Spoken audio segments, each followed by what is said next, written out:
buhay o kabiguan, ng ligaya o lungkot.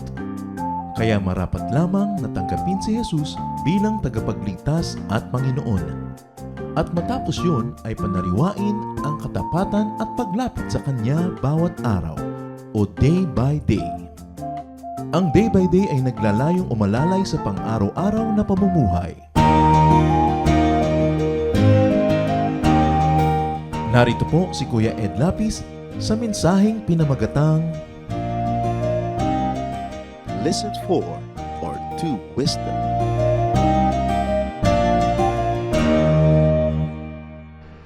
Napakaraming errors ang dapat sana ay naiwasan kung nag-iisip-isip muna, nananalangin, nanunuri ang isang tao bago gumawa ng hakbang o pasya.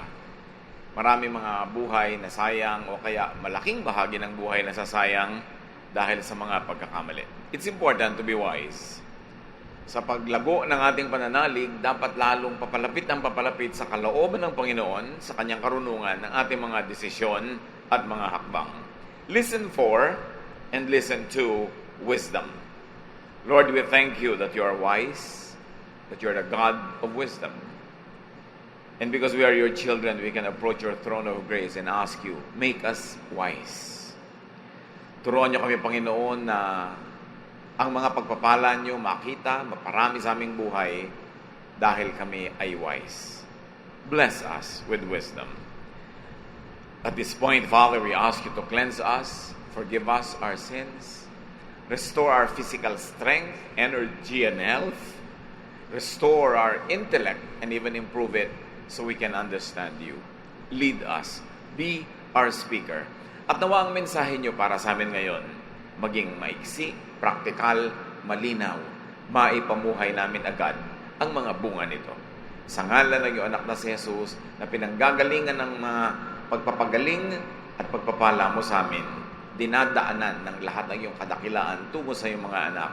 Nananalangin kami, nagpapasalamat. Amen.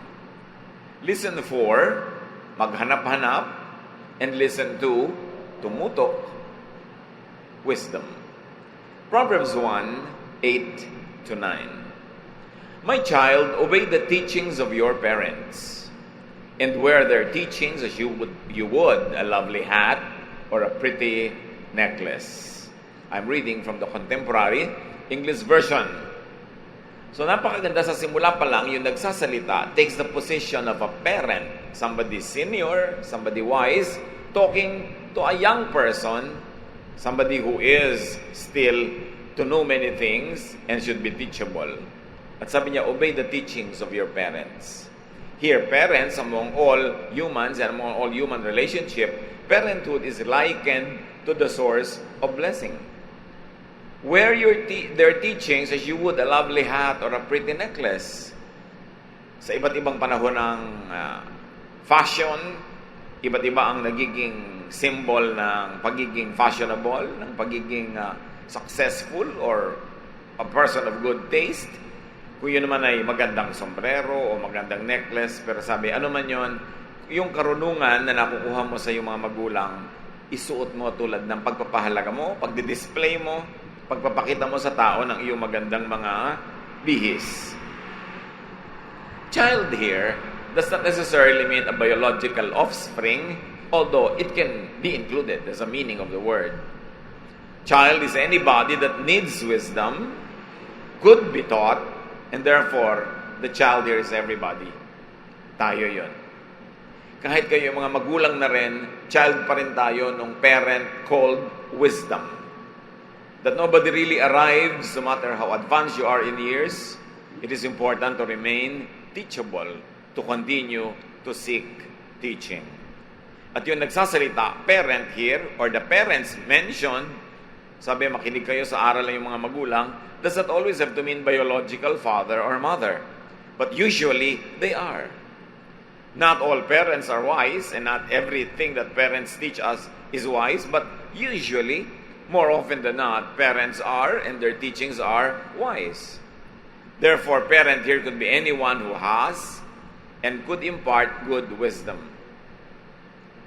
People who have wisdom and could impart it. A parent is genuinely concerned with the child's welfare. has no vested interest, and is not manipulative. Usually. Napakalaking kabalintunaan ang magulang nagbibigay ng payo para imaniobra ang anak. Nagtuturo, nagbibigay ng kanyang kuro-kuro para paikutin ang utak ng kanyang anak para mapasunod niya at mapagawa sa kanyang selfish motive. Bihira yon. Kaya ang ginawang example dito ay parents counsel or a parental counsel. Kasi ang tunay na magulang, ang tunay na taong may puso ng magulang, nagbibigay ng payo sa ikabubuti ng pinapayuhan.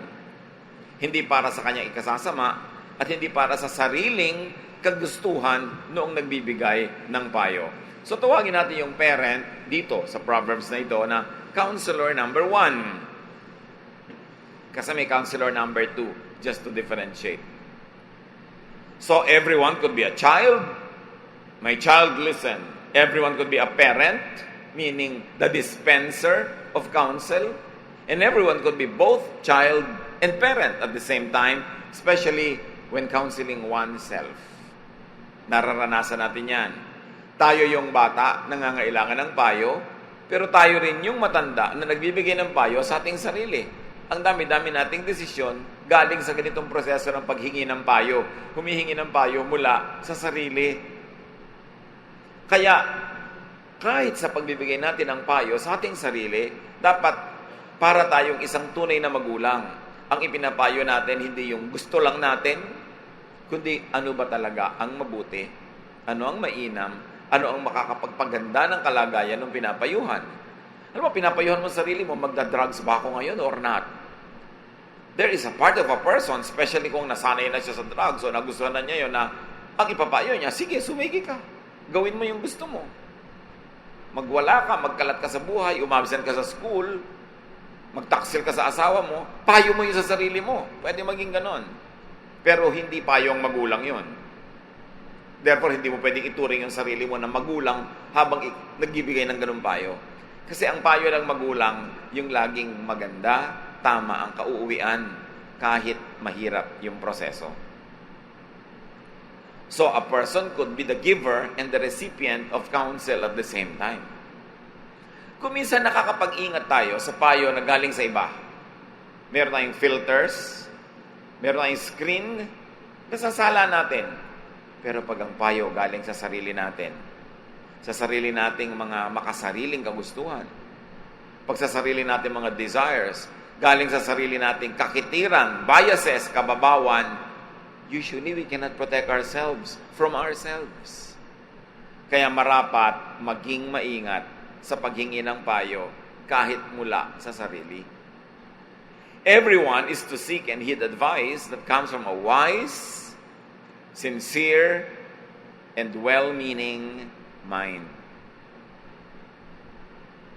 Note, even one's own mind dapat sinusuri.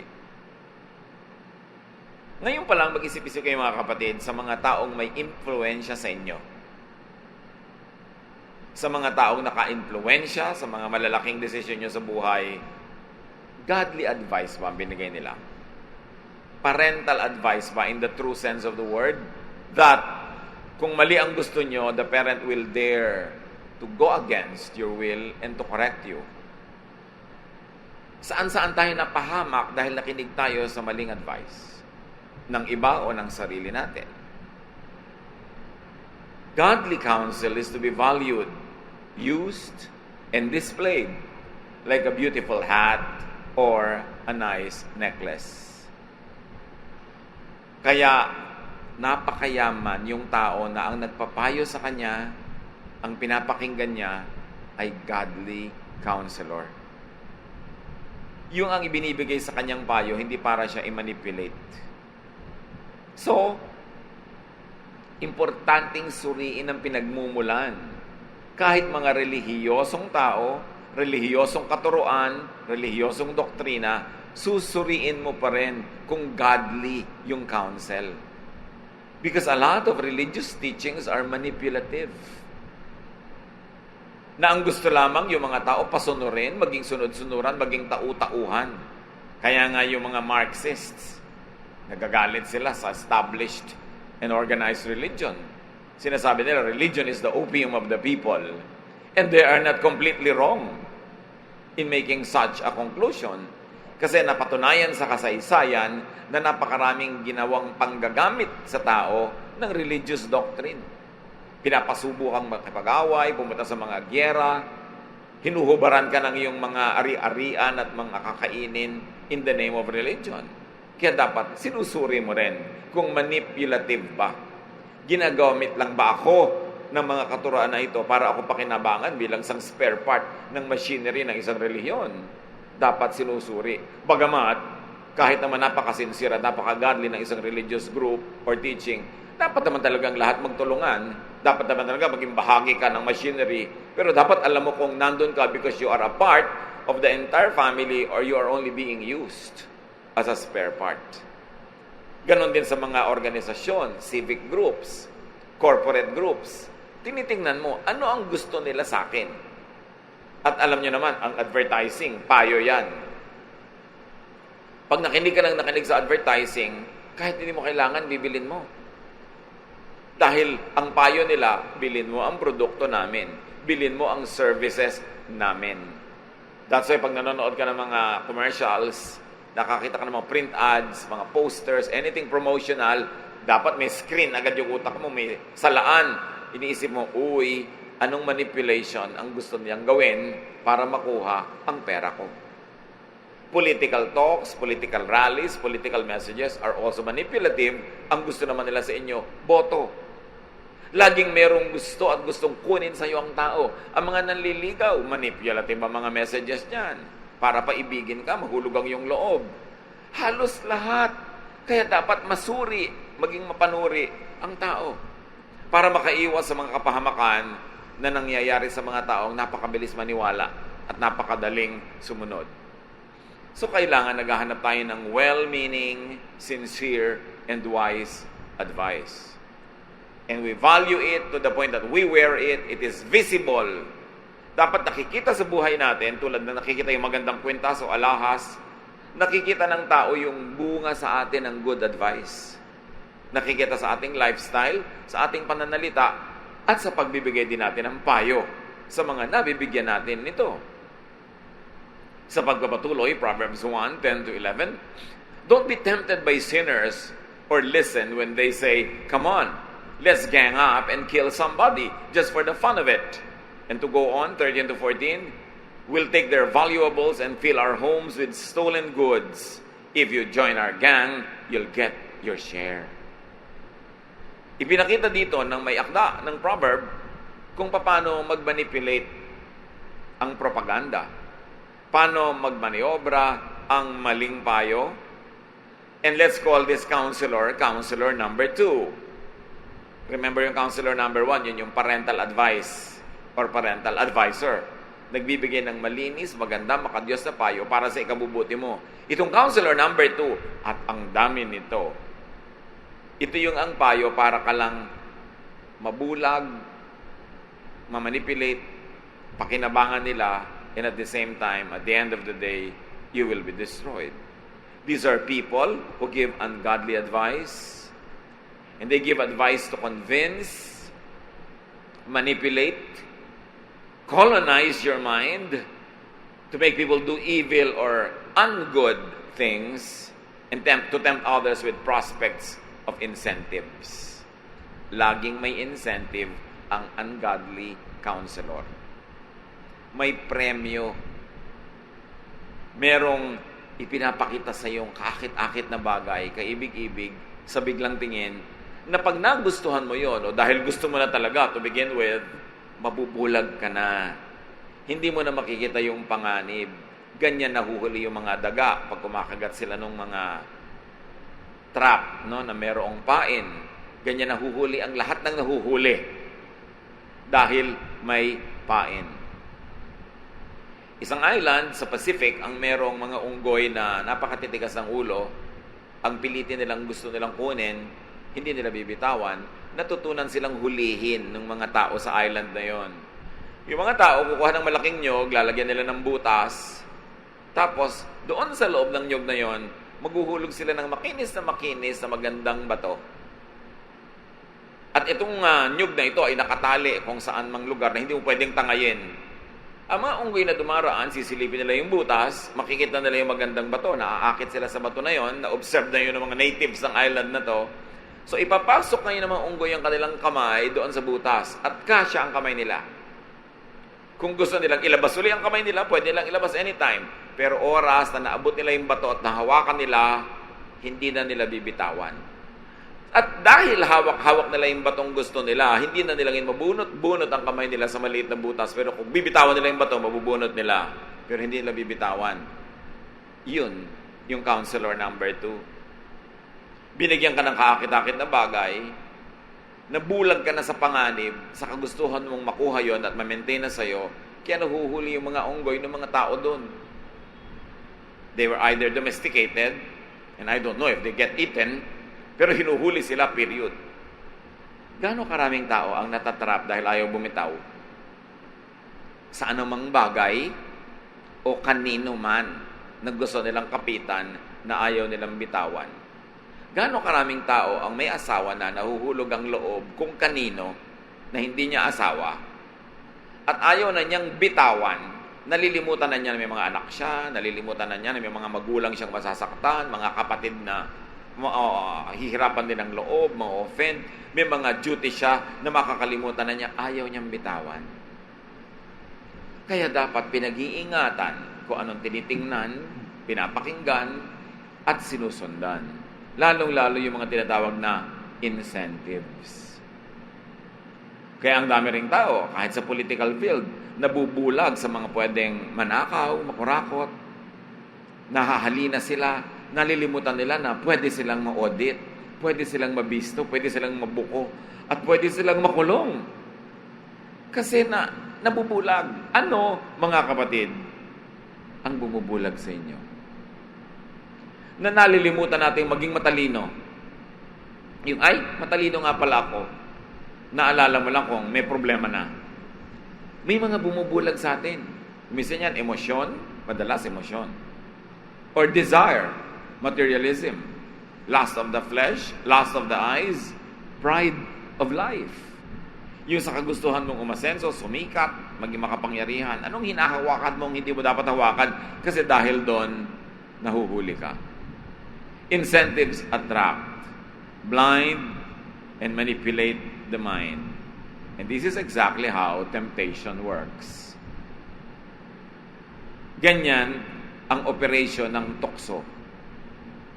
Merong iaalok sa'yo a proposal that you will find hard to resist. And because you are focusing on the incentive, your mind, your eyes will be clouded and you will be foolish enough to forget cause and effect, the possible effects of a wrongdoing that you would commit. Kaya sa huli, pagsisisi. Sa huli, sobrang hirap o pait o parusa. Kaya mahalaga wise. Bago masyadong maging emotionally involved in anything, umatras kung alam mong sobrang laki at masama ang bayad na hinihingi ng sitwasyon na ito. Proverbs 1:15-19. Don't follow anyone like that or do what they do. Yun ang mga nagyayaya. Sumama ka sa amin. Pag sumama ka sa amin, magkakapremyo ka. Ikaw din may mapapala. Ikaw din merong advantage. Sabi, they are in a big hurry to commit some crime, perhaps even murder. They are like a bird that sees the bait, but ignores the trap. They gang up to murder someone, but they are the victims. The wealth you get from crime robs you of your life. Totoo nun, totoo pa rin hanggang ngayon. Sabi, huwag kang magpapadala sa mga nagyayaya sa'yo sa paggawa ng mali. Ang nakikita lang nila yung pain na mukhang masarap. Hindi nila nakikita yung bitag. Ang kayamanan daw na nakukuha sa masama, nagnanakaw din sa'yo ng buhay. May ginagawa sa'yo. May kukuhanin at tatanggalin sa'yo. Bakit? Because the universe runs in perfect balance. Laging pag may debit, may credit. Laging zero balance ang ending. May ninakaw ka, may kinuha ka sa masama, may kapalit yon. Hindi pwedeng wala. Pag merong masamang ginawa na walang naging bunga, madidisorganize ang ikot ng mga planeta, masisira ang buong sangkalangitan ng lahat ng sangsinukob because universe is kept and maintained by balance. At pag walang balance, magkakagulo-gulo. Kaya nakakatiyak tayo, magkakabalance yan. Hindi pwedeng hindi. Babayaran ang utang na yan. Hindi pwedeng hindi. So do not listen to and do not follow counselor number 2. Keeping in mind that counselor number 2 could be yourself. Hindi laging iba. It could be yourself. Kaya pag nagkaroon ng nakawan, na ang nagdakaw, tagaloob, ang tawag, inside job, ang daling nagkakanakawan, ang hirap matrace. Pero natitrace din. Maraming pagkakamali, inside job. Ikaw din ang nagpayo sa sarili mo ng mali. Proverbs 1:20, wisdom shouts in the streets wherever crowds gather. What is the general idea of this verse? That wisdom could be found everywhere, from many people, from many types of people. Kaya nga ang sabi ng Desiderata, listen to others, even the dull and the ignorant, they too have their story. Wisdom is not monopolized by the academic people. Wisdom is not monopolized by the religious. Wisdom is found everywhere, and you could get wisdom from just anyone. Kaya dapat marunong kang makinig. Kaya sabi natin, listen for wisdom. May sinasabi ang tendera ng isda, makinig ka. Listen for wisdom. Kapain mo yung mga sinasabi niya, hanapin mo, piliin mo yung mga nuggets of wisdom. May sinasabi ang professor sa school. May sinasabi ang iyong kasambahay, makinig ka kasi may alam yon na hindi mo alam. Walang merong monopoly ng wisdom. Kahit saan, pwede yang makuha. Kaya, hindi excuse kung wala kang formal education. Maraming tao walang formal education, mas wise pa kaysa doon sa mga graduado. Hindi naman guaranteed na pag graduado ka, meron kang wisdom. Knowledge, pwedeng meron ka. But the application of that knowledge to ways that will benefit you in a good way, yun ang wisdom. At kahit sino pwedeng meron nun. Napakahalagang lagi kang willing makinig. Do not stand from your ivory tower and look down upon people thinking that you know better than they. You probably are better informed, but it doesn't mean that you are more wise. Ang dami-daming tao very informed, pero foolish. Kasi surface knowledge lang yung alam nila. Facts, figures, information. But how do you assemble and how do you make configurations of the information you know so that you could make a godly, a wise decision? Yun ang mahirap gawin. At hindi na ituturo ng paaralan yun. Ang naituturo lang yung information. But what do you do with that? How do you process it? Of course, up to a point, good education will teach you how to process information and knowledge and turn it into wisdom. But there's no guarantee that always happens. So look everywhere for wisdom. Sa pagpapatuloy ng Proverbs 1:21-33, wisdom shouts in the marketplaces and near the city gates, and she says to people, how much longer will you enjoy being stupid fools? Won't you ever stop sneering and laughing at knowledge? Oh, sa marketplaces pa, you see, wisdom being vulgarized in a manner of speaking. Wala lang sa classroom, wala lang sa temple, hindi lang doon. Kahit sa palengke, sabi ko na makakakita ka ng wisdom.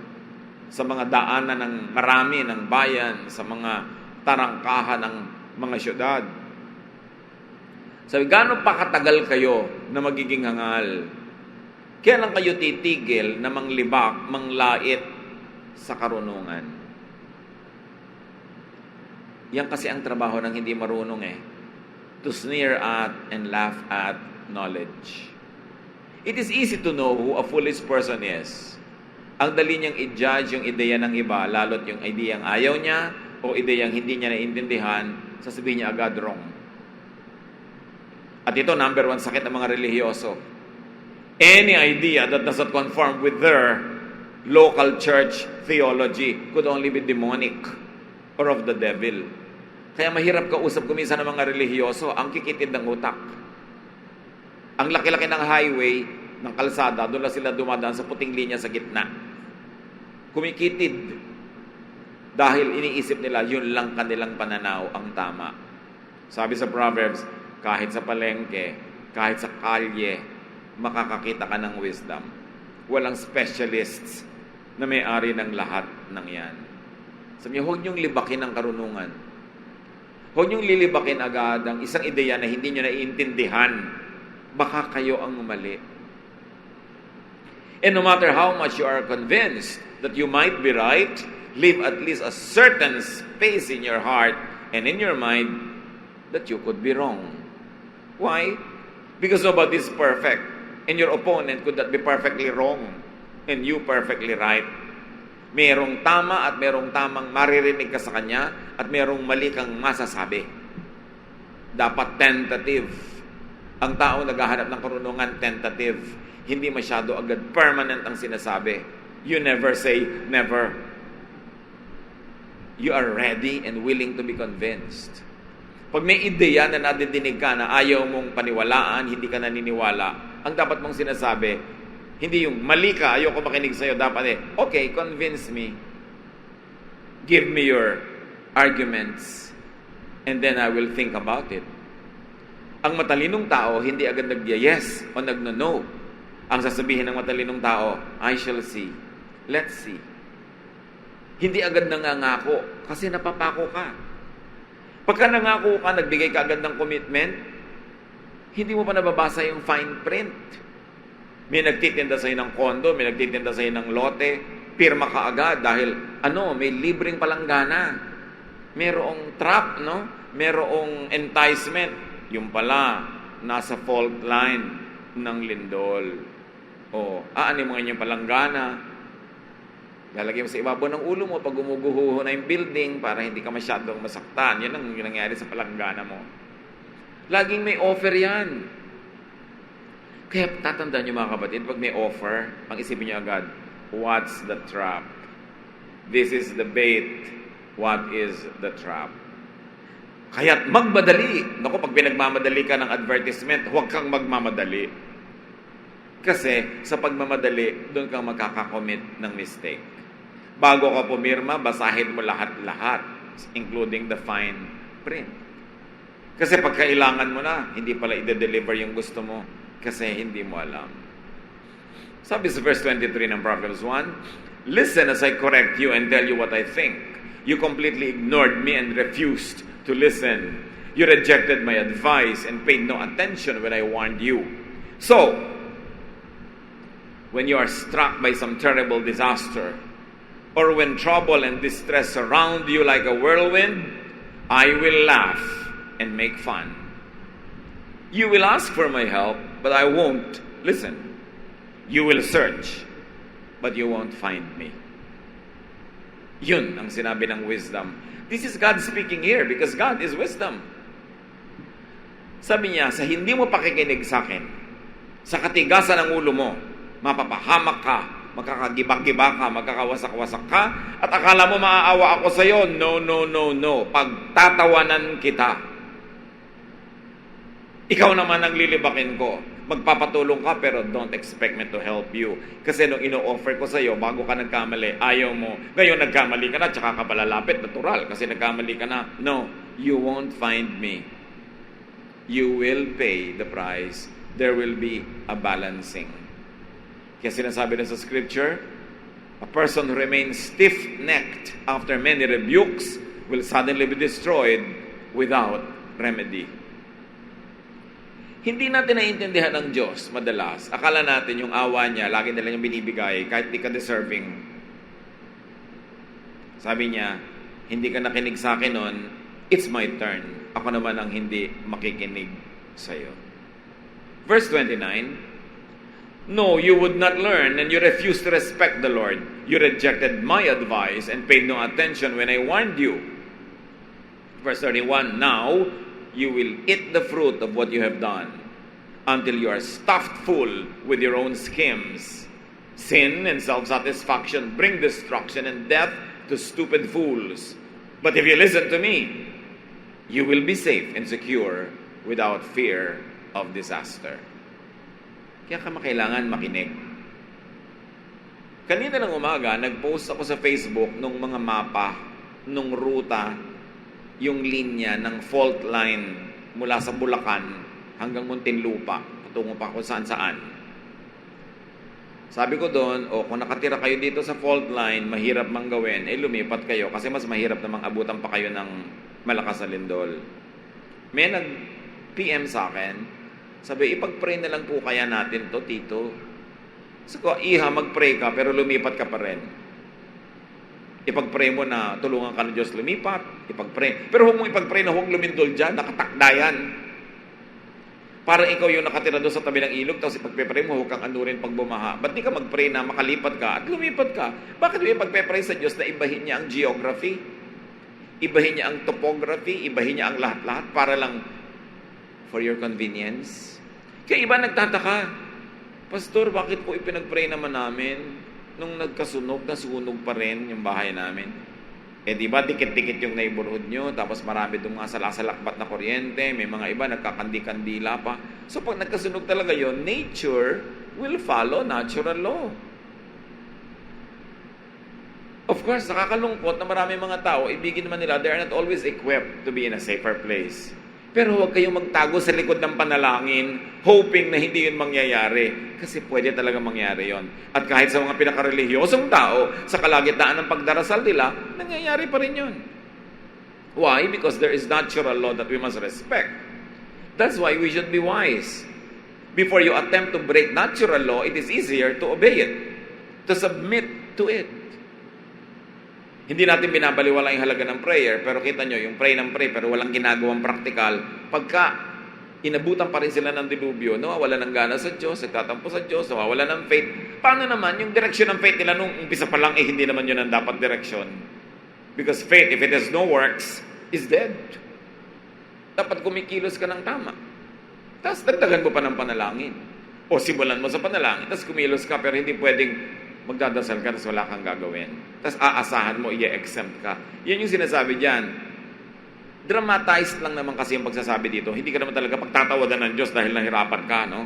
Pero ang point, hindi nadadaan sa naawa sa'yo, therefore i-exempt ka. Kailangan gumawa ka ng paraan. And God is in us. We were made in God's image. The power of God is available to us. It should be done to obey God's law, to respect natural law rather than to overturn it. Importanteng maunawa natin yun para hindi tayo nagtatampo sa Diyos pag yung mga kapritsyo natin ay hindi natutupad. Meron mga hindi inom ng gamot tapos biglang namatay, nagtataka. Mawawala ng pananalig sa Diyos. Dapat naman uminom ka dahil even medical laws and medical science is within science, which is within natural law, which is God's law. Importanteng hindi bulag ang pananalig. Nananalig ka pero dilat ka para alam mo kung ano nangyayari. Wisdom speaks to and corrects people. At malinaw na malinaw sa verse 30, to reject wisdom is to reject the Lord. So ganun din yun. To reject natural law is to reject God who made natural law. Physics is the purest of sciences. And all physical laws were created by the one divine God who created everything. So para mo baligtarin yun, ibig sabihin hindi ka nagsasubmit sa divine authorship. Those who refuse to listen, pay a high price. Wisdom saves only when it is sought before, not after a mistake is committed. Ang pakinabang mo lang sa karunungan na natutunan mo matapos ka magkamali, para hindi ka na magkamali muli.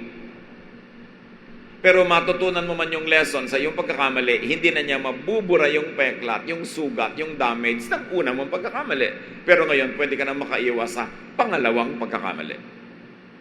Learning after the mistake will never undo the effects of the first mistake. But it can help you avoid a second one. So always seek wisdom. Godly people should seek wisdom, not superstition. Godly people should not be afraid of science, because through the scientific process and the scientific inquiry, you discover the details of how God works. Knowing the details of how it's done does not remove the fact that there was somebody who made it.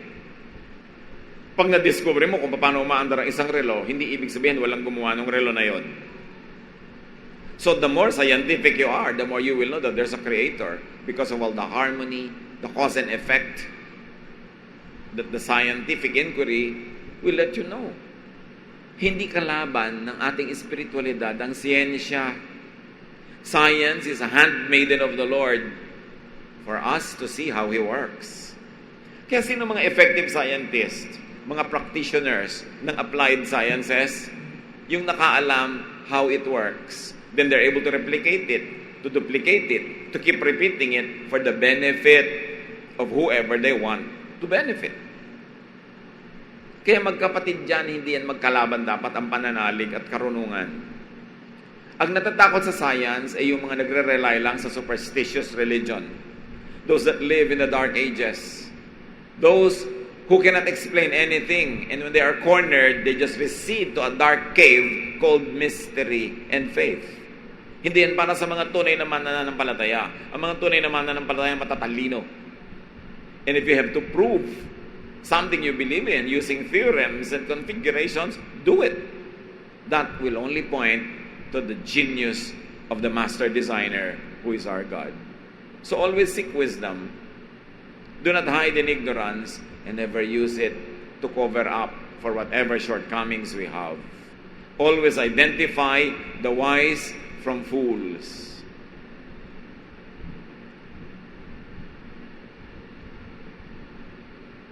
And always isolate wisdom from foolishness. Perhaps in the same person. Perhaps in yourself. Because in everyone, including yourself, there is something wise and there's something foolish. Sino lang ang mananaig? Sino ang papakinggan? Among our friends, merong people who are wiser than others. Merong more foolish. Sino ang mas madalas mong papakinggan? So, be careful with counsel that sells something. Anumang payo na merong ang ending ay ititinda, pag-ingatan mo. Hindi lahat ng tinda masama. Marami naman talaga tayong binibili dahil kailangan natin. Pero marami tayong nabibili na hindi natin kailangan. Nauto lang tayo na nagbebenta.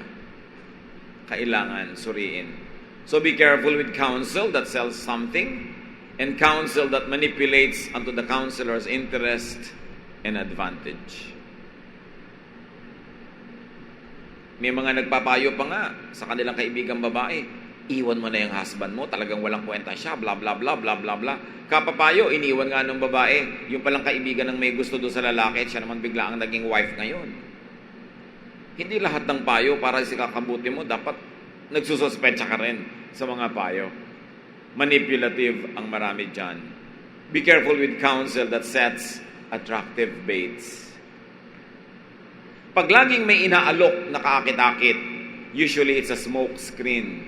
May itinatago na hindi mo gustong makita, ayaw nilang makita mo, tinatakpan nila ng pwede mong titigan na kaakit-akit. Therefore, brothers and sisters, take time.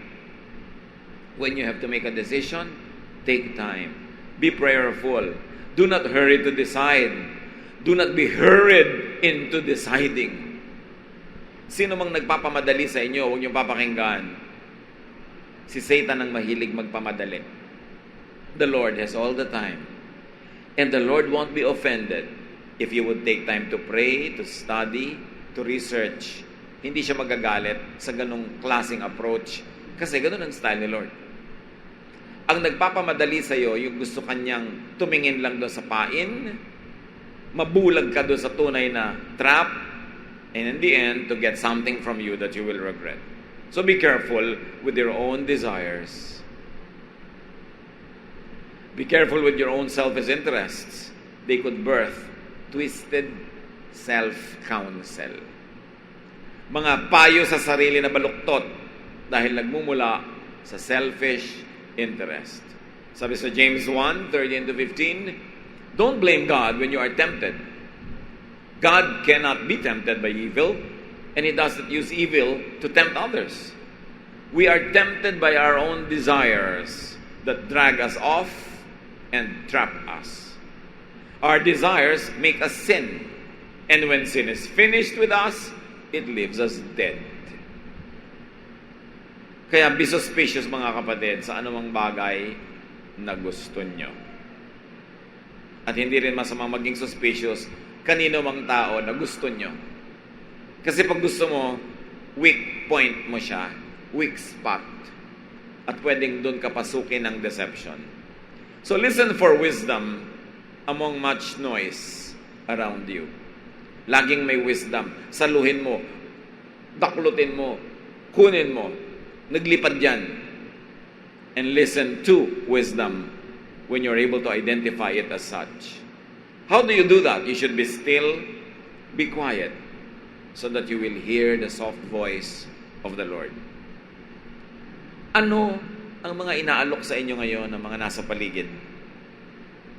Ano ang mga tempting choices are being dangled before your eyes? What mistakes have you already done because you never examined it thoroughly before making a decision? What lessons have you already learned that you must now apply? Yung iba naman, natuto na. Magkakamali na naman, paulit-ulit, parang hindi natuto. God wants you to be wise. Why?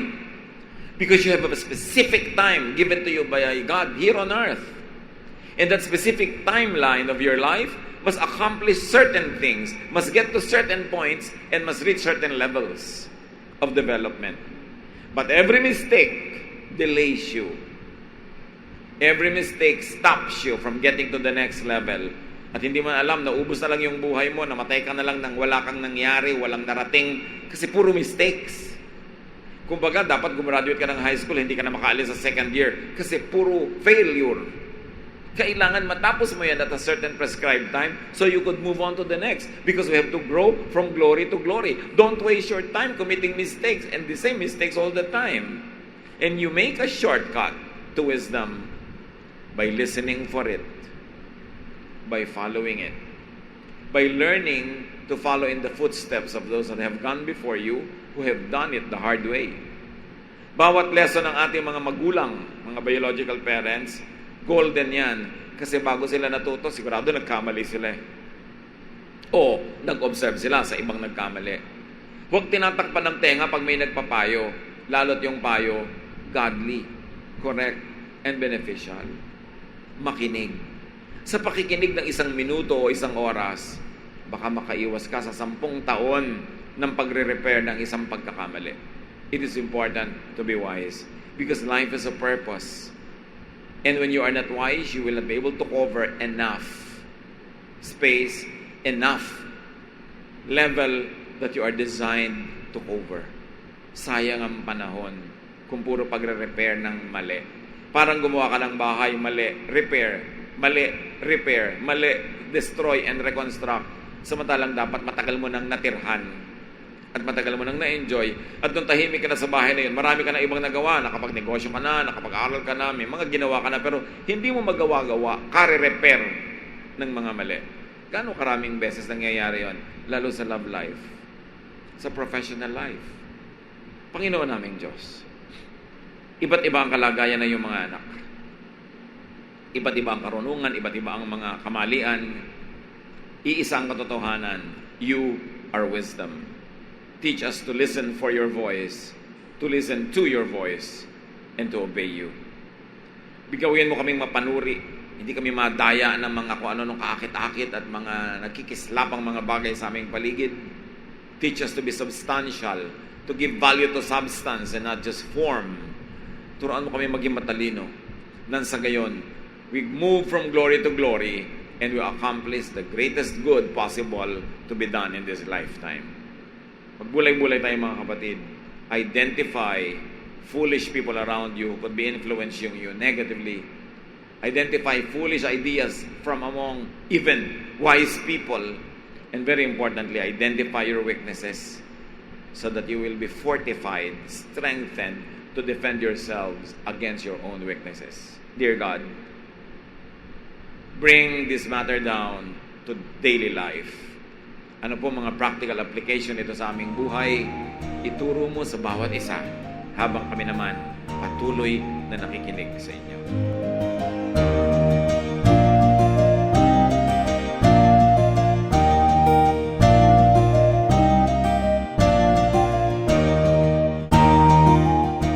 Ang katatapos pong mensahe ni Kuya Ed Lapis ay pinamagatang Listen for or to wisdom.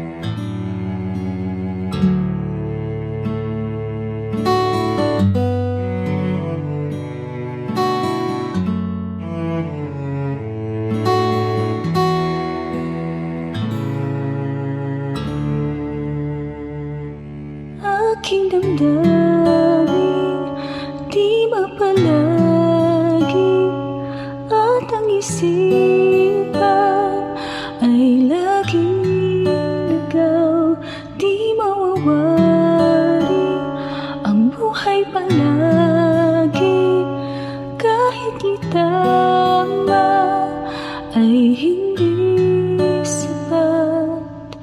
Nais kong itama ngunit iabot at di sapat.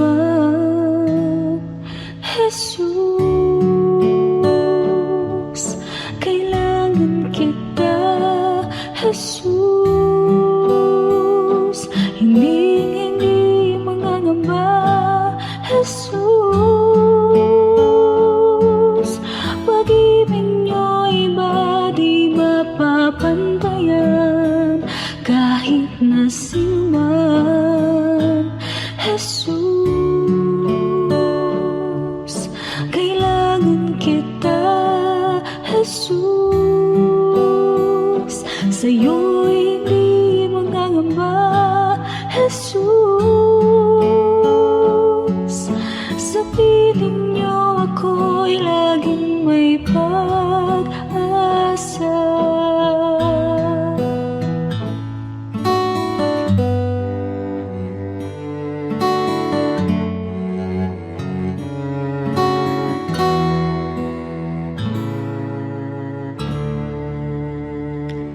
Aking damdamin, di mapalagi at ang isipan ay laging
sa'yo'y hindi mangangamba, Jesus.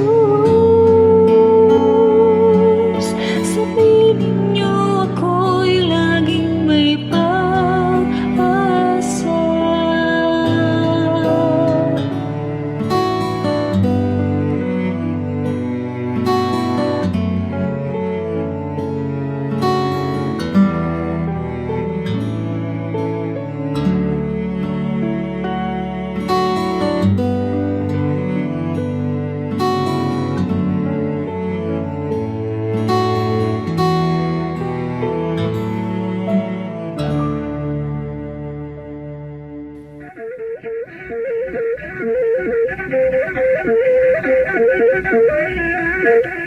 Mayaman sa hiyas ang ating bayan, at isa sa hiyas na yan ang musika.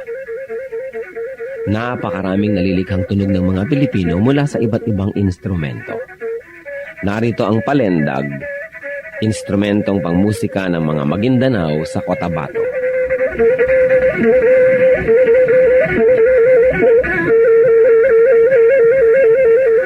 Ang palendag ay yari sa isang manipis na buho na may 2 sentimetro ang bilog at 10 sentimetro ang haba. May 4 na butas ang palendag, isa sa ilalim para sa hinlalaki ng tumutugtog at 3 naman sa ibabaw para sa iba pa niyang mga daliri.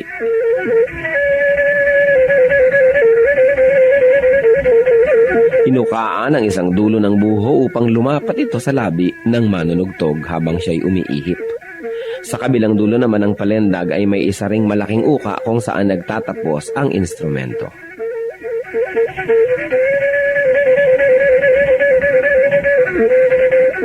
Ang pagtugtog ng palendag ay pawang improbisasyon ng manunugtog. Wala siyang sinusunod na sukat o ritmo at ang pagtugtog ay pagpapahayag niya ng kanyang nadarama, lalong-lalo kung siya'y nagliligaw o nagpapahinga.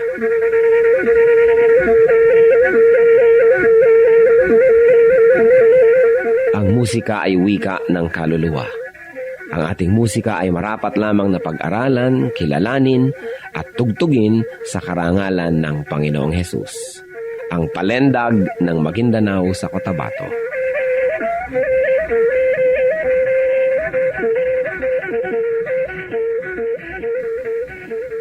Sa inyo po, Panginoon, lapat itong aking loob na sumilong at pasakop, makisuno at sumukob. Sa tuwing kayo'y lalapitan ay lagi nang gumagabay, taus-pusong lumilingap sa bawat pusong sugatan. Kabutihan niyong matapat, bukas palad kong magbigay, kahit ang tulad kong abay, walang patagong anuman.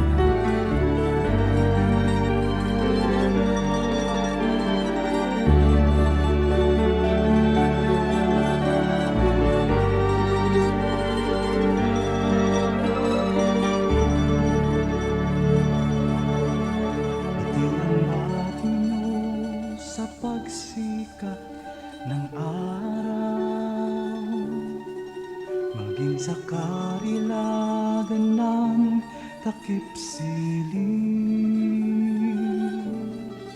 at sa kandili nyo ako'y hindi maliligaw. Datnan man ang unos sa lalim ng dilim. Kung sisikapin kong bilangin ang mga bituin, isa-isahin ko man bato sa buhangin. Walang makahihigit sa lawak ng iyong pagtingin, sa kalinga niyo pagmamahal sa akin. Hallelujah, Hallelujah, Hallelujah, Hallelujah, Hallelujah,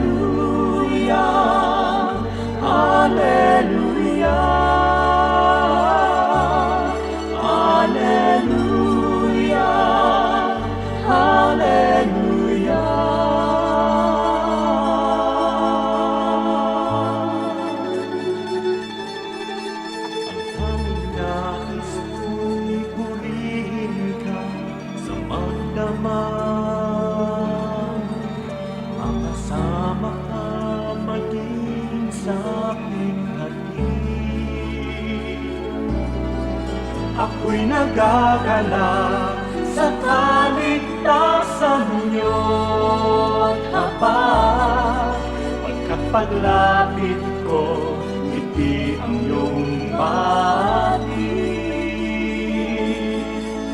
Hallelujah,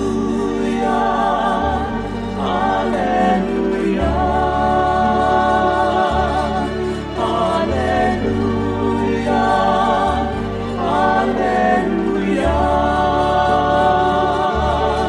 Hallelujah, Hallelujah, Hallelujah, Hallelujah.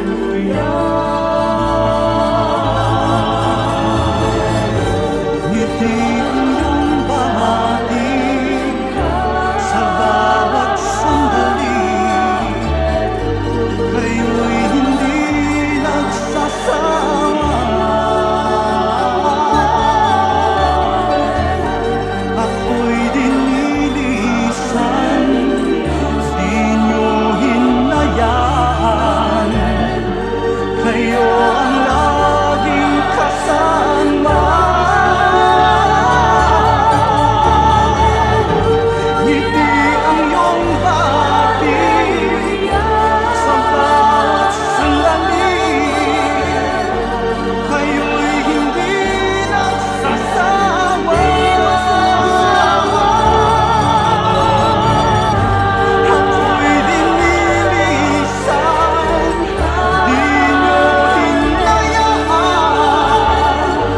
kayo ang laging kasama. Hallelujah, Hallelujah,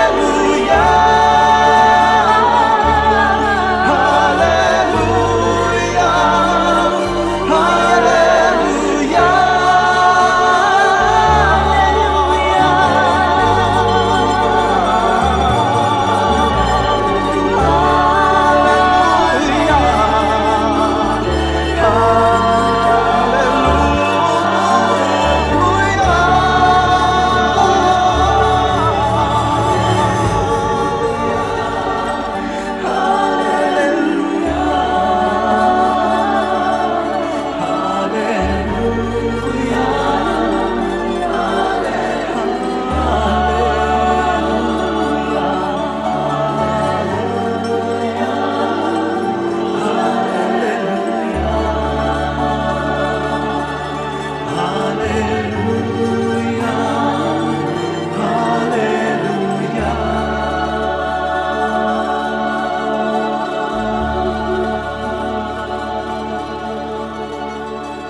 Oras na po para pansamantalang magpaalam ang programang Day by Day.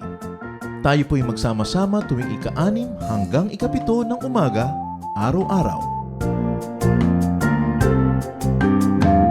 Magandang umaga po at mabuhay ang Panginoong Hesus!